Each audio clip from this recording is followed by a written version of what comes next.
Ban है, इसलिए भावना ने रैगिंग देने से मना कर दिया और आगे निकल गई। रॉकेट ग्रुप के सभी मेंबर भावना से कुछ न कुछ पूछ रहे थे, लेकिन वहीं वंदना के पीछे बैठा नीरज, वह तो बस भावना की हर अदा पर मर मिटा था।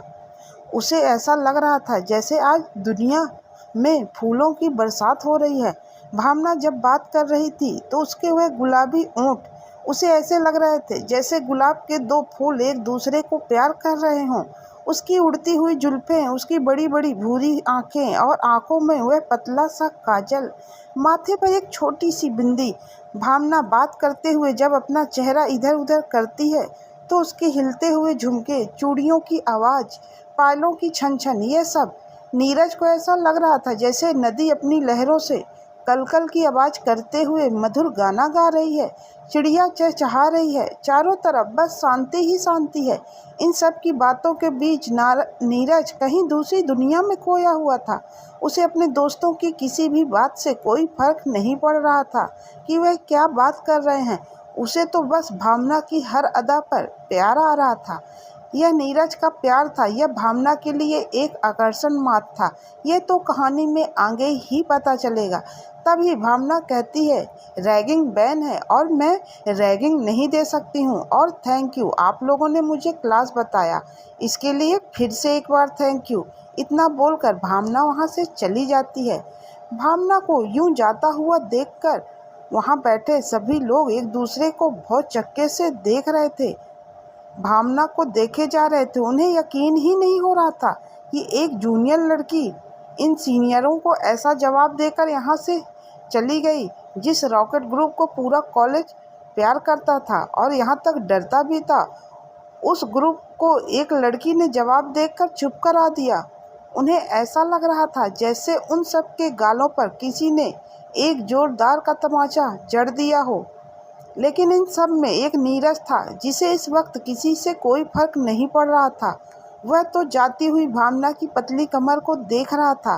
वह कहता है, क्या कमर है यार, चलती है तो ऐसा लग रहा है जैसे पेड़ की डाल इधर इधर हिल रही हो। यह कमर तक आते बाल आज ऐसे ही लग रहे हैं जैसे बादल खुद धरती पर आ गिरे हैं। नीरज की बात सुनकर इस वक्त सभी को बहुत गुस्सा आ रहा था। तभी अमन ने एक थप्पड़ नीरज को तेज से मारा और बोला, अपने सपने की दुनिया से अबे बाहर आ जा। हम सब की बेइज्जती इस लड़की ने कर दी और तू कहीं पेड़ की डाली, बादल झड़ने, पहाड़ की बात कर रहा है। कैसा दोस्त है निकम्मा कहीं का। अमन के इस तरह कहने से नीरज अपने ख्यालों से बाहर आता है और चौंकते हुए कहता है, किसने मुझे मारा और यहाँ पर क्या हुआ? तुम लोगों के चेहरे पर 12 क्यों बजे हैं? पूजा कहती है, अरे प्यार के पुजारी, तू अपने सपने से बाहर तो आ, तो पता चलेगा यहाँ पर क्या क्या हो गया। तू तो एक नंबर का ठरकी आदमी निकला। लड़की देखते ही बाकी सब दोस्तों को भूल गया और क्या बोल रहा था, किसी पेड़ की डाली जैसे उसकी कमर हिल रही है, बाल बादल जैसे लग रहे हैं। घटिया शायर कहीं का। अरे लड़की की तारीफ भी करते नहीं बनता है। अब दोबारा किसी लड़की के सामने उसकी तारीफ ऐसे मत करना, वरना वह अपनी सैंडल उतार करना तेरे दोनों गालों पर ऐसे मारेगी कि सारे झरने, पहाड़ और पेड़ सब तुझे सामने ही दिखेंगे, नालायक कहीं का। इतना कहकर पूजा अपना पैर पटकते हुए वहाँ से चली जाती है। पूजा के जाने के बाद बाकी सभी लोग एक एक करके वहाँ से चले जाते हैं, क्योंकि सभी लोगों का इतनी टाइम दिमाग बहुत ज़्यादा ख़राब था, क्योंकि एक जूनियर ने उनकी इंसल्ट कर दी थी। वहीं नीरज सीढ़ियों पर बैठे हुए सबको जाते हुए देख रहा था। नीरज अपने आप से कहता है, अरे इन लोगों को क्या हुआ और मैंने ऐसा क्या बोल दिया? मैंने तो सही बोला था ना। उसकी कमर तो ऐसे ही हिल रही थी, उसके बाल भी बादल जैसे लग रहे थे। मुझे जैसा फील हुआ मैंने वैसा कह दिया। ये कैसे दोस्त हैं, मेरा साथ देने की जगह मुझे छोड़कर सब यहाँ से चले गए। वह लड़की भी यहाँ से चली गई और मेरे दोस्त भी। जाओ, अब मैं किसी से बात नहीं करूँगा। इतना कहकर नीरज कॉलेज के कैंटीन की तरफ चला जाता है। नीरज को जब भी कोई बात बुरी लगती थी या दुखी होता था, उसे बहुत ज़ोर से भूख लगती थी। इसी कारण वह तुरंत कैंटीन की तरफ चला जाता है। भावना अपने क्लासरूम्स में जैसे ही अंदर आती है, वैसे ही क्लास में बैठे हुए लड़के और लड़कियां बस भावना को ही देखे जा रहे थे। भावना को देखकर ऐसा लग रहा था कि पूरे क्लास के लोगों की नज़र बस भावना की सुंदरता पर ही जाकर टिक गई है। लड़के तो ठीक है, लड़कियां भी भावना की सुंदरता को देखकर जल रही थी, और जले भी क्यों ना, पूरे क्लास के लड़के बस एकटक भावना को ही देखे जा रहे थे। भावना को थोड़ा अनकंफर्टेबल लगता है क्योंकि सब उसे ही देख रहे थे। जब भावना आगे बढ़कर बैठने के लिए जाती है तो सभी लड़के अपने एक साइड खिसक कर भावना को बैठने के लिए जगह देने लग जाते हैं। क्लास के लड़कों का ऐसा बिहेवियर देखकर भावना को बड़ा अजीब सा लगता है। तभी क्लास के थर्ड रो में एक लड़की बैठी थी। वह भावना को इशारा करती है और कहती है, आकर इधर बैठ जाओ। भावना उस लड़की की बात समझकर जाती है और उस लड़की के पास जाकर बैठ जाती है। बैठने के बाद भावना उसे थैंक यू कहती है तुमने मुझे अपने पास बैठने की जगह दे दी, वरना मुझे समझ में नहीं आ रहा था कि मैं कहाँ जाकर बैठूं। थैंक यू सो मच यार। भावना के बगल में बैठी हुई लड़की कहती है, अरे यार, थैंक यू बोलने की कोई ज़रूरत नहीं है यार, लड़के तो ऐसे ही होते हैं, जहाँ शहद दिखी नहीं वहाँ पर मक्खी की तरह भिन भिन करने लग जाते हैं। उस लड़की की बात सुनकर भावना हंसने लग जाती है और कहती है, क्या बोला यार, मक्खी शहद, इसमें कौन सी मक्खी और कौन शहद है? वह लड़की कहती है, शहद तू है और मक्खी इस क्लास के सारे लड़के जो तुझे देखकर बस भिन्न भिन्न करने लग गए। उसकी बात सुनकर भावना हंसने लग जाती है। तभी भावना कहती है, सो सॉरी, मैंने तुम्हारा नाम नहीं पूछा, तुम्हारा नाम क्या है?